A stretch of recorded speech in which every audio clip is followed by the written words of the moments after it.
โต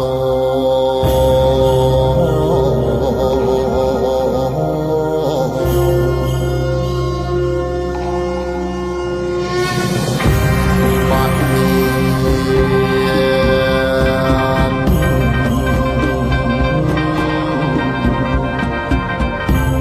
คือขานขายเห็นพวงมาพวงองค์หลวงสัพพุทธยันแก่กล้าองค์นาคาพญามดจะเล่นนาคราย่อหัดคมขาบสวงสการเนื้อ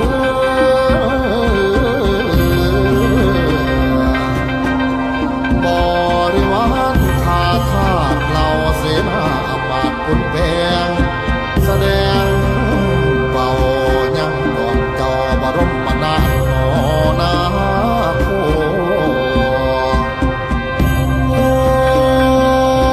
ไสโย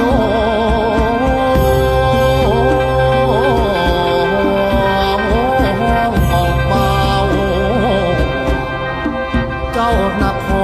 รบาดาลของหาในลาโอกาสาโอกาสาคงขามายำน้อมหอมหอมหอมเฮาถวายเจ้าปัววนาปัวมดจะเล่นตน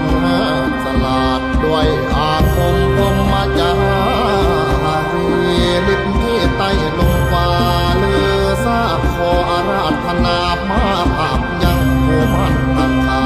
ยในพรหมสถานก็ข้าเธอ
ได้ไข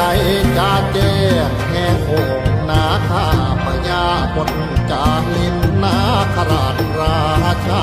พระไตรปิฎกทรง